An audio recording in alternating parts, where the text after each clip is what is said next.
Mario is not a hero, that's a fact. It has been proven countless times. But the truth is, I want Mario's reputation to get better, which is why I'm playing a bunch of Mario games without using violence. The rules are simple. We are going to be playing new Super Mario Bros. On the Nintendo DS, and all of this without hurting a single enemy. No jumping on them, no burning them with fireballs, nothing. Can we get to the credits peacefully? Well, let's find out. World 1-1 is your classic 2D Mario first stage. Goombas, Koopas, and a few jumps to make. You know, the usual. One thing's for sure, we don't want to grab a Mega Mushroom to clear this one, because that would mean a lot of violence. I mean, take a look at this. Truly shocking. Anyways, let's just avoid grabbing this and slowly make our way to the flagpole.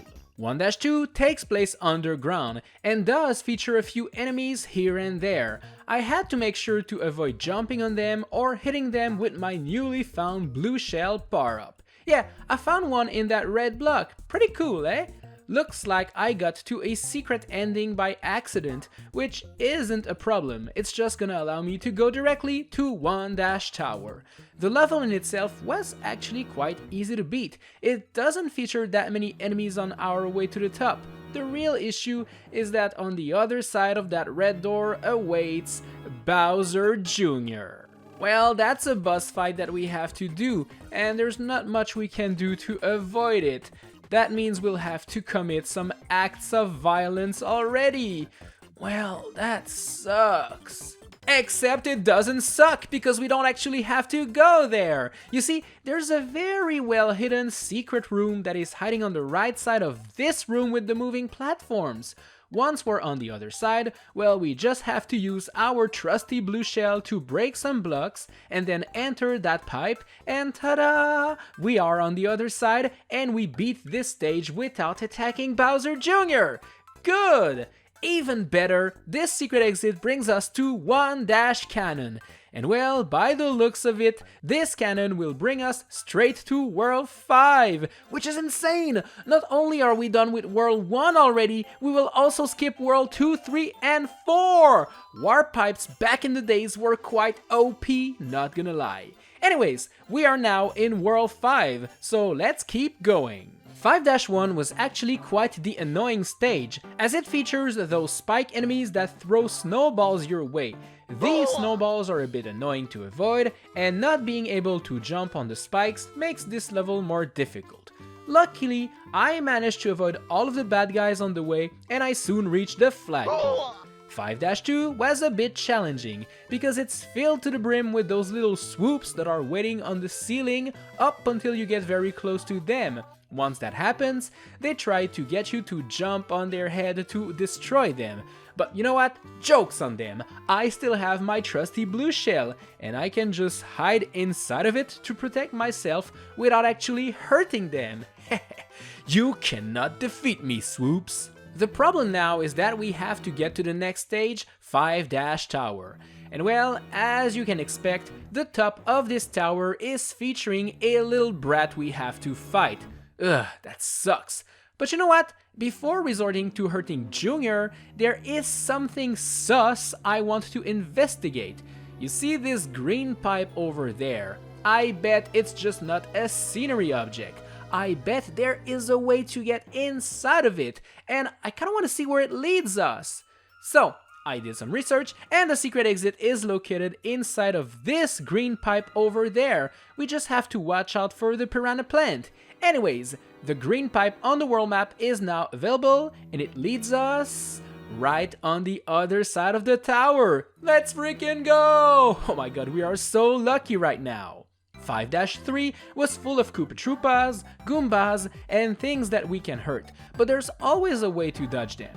There's those snaily corn enemies that are a bit annoying, but we can just jump above them and they will move out of our way on their own. 5-Ghost House was quite simple. It does feature those bruiser enemies that want to punch the crap out of us, but we can just avoid them all and make our way to the end. 5-4 was an auto-scroller with those mushroom platforms that only move when you stand on them. Some of these mushrooms feature enemies on top of them, but it's still super easy to avoid hurting these guys. The problem now is that we have reached 5-Castle, and as we know, towers and castles typically end with a boss fight, which is something we don't want to have to deal with. Luckily, there is a warp cannon. I just need to find a secret exit to get to it. Well, that secret exit was hiding in 5-Ghost House all along. I just had to get this bruiser over here to open up the path for me.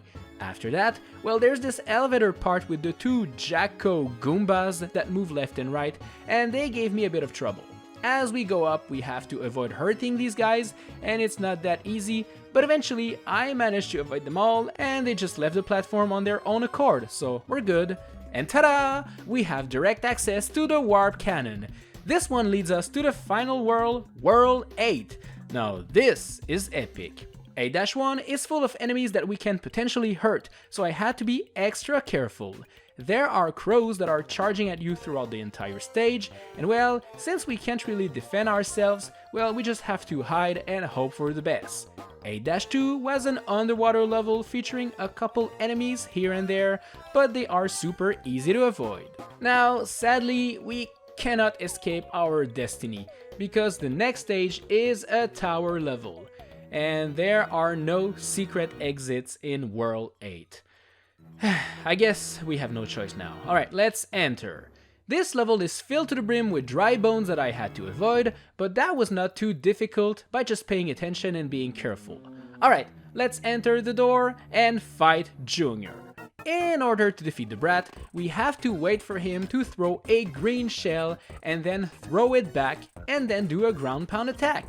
2 ground pounds will be enough to defeat him, but with the 2 green shell throws we had to make, this leaves us with 4 acts of violence, which is kind of a lot. Hopefully, we'll be a pacifist from now on. 8-3 was a very simple underwater stage. We just have to swim as fast as we can to get away from the giant eel and we'll be good. 8-4 was full of spiders falling from the sky, and these guys were quite annoying. I had to be very careful and had to dodge them all, but it's okay, I did it. Alright, time for 8-Castle, the final level, and it was actually very short and simple. Alright, time to defeat Dry Bowser, the final boss. Let's hit this switch, and there we go. We did it! That went well. We beat the game. Wait a minute, Junior! What are you doing? Bring back Princess Peach, you little brat! Ugh, guess I was baited. There's more levels before we can get to the end now. Alright, let's keep playing. 8-5 was a fun level with lava and falling boulder platforms full of enemies. It was a bit tricky, but not that difficult either. 8-6 is a level that pays homage to the classic Mario Bros. Arcade game. It allows you to go to the left of the screen and then you appear right, or you can go right and appear left, and yeah, it's super clever. It does feature a few enemies, but they're quite easy to avoid. 8-7 features a bunch of very tiny platforms with Koopa Troopas on top of them, and man, I had to do some insane jumps in between all of these guys to avoid doing some violent acts, but it worked out well. 8-8 is a level where lava boulders fall from the sky, and sometimes they might hit those little bomb enemies and light them up. They will explode and die, which is violent. But this is the result of Mother Nature, and not us, so we're good. 8-Tower number 2 is next, and this level is all about riding a snake block platform to the very top. It will feature fire bars, spikes and other hazards, but no actual living, breathing enemies, so we're good. The sad part though is that when we reach the top, we have to fight Junior one more time. And just like last time, well, we need to give him 1, 2, 3, and 4 hits. That sucks! But I also just realized something. The world map features a giant mushroom house, which, upon entering it, gives you a mega mushroom power-up that you can use anywhere. If we bring this to the other side of the red door and then use it, we can defeat Junior in one single hit! Ha! Now this is epic! We just saved 3 acts of violence! Let's go! And this made me realize that there is another mega mushroom house in World 1. it requires us to defeat Junior in one dash tower with 2 ground pound attacks, but technically, after that, we get a Mega Mushroom that could reduce the 4 hits we needed to defeat Junior in World 8 dash tower to 1 single hit. Using that strategy, and if my math are okay, well, we just reduce our total acts of violence counter from 6 to 5. Hey, saving a hit is actually saving a hit, so that's good. But now it's time for the actual final level, World 8-Bowser. And that one was actually quite simple. It does feature a few dry bones here and there, but we can easily avoid hurting them all. Alright, let's enter this big red door and uh-oh, it's Bowser and Junior at the same time! It's very challenging and spooky! Except it really isn't, because we can just bounce on the green shell that Junior throws our way to then bounce above Bowser and hit the switch, and voila, we defeated both.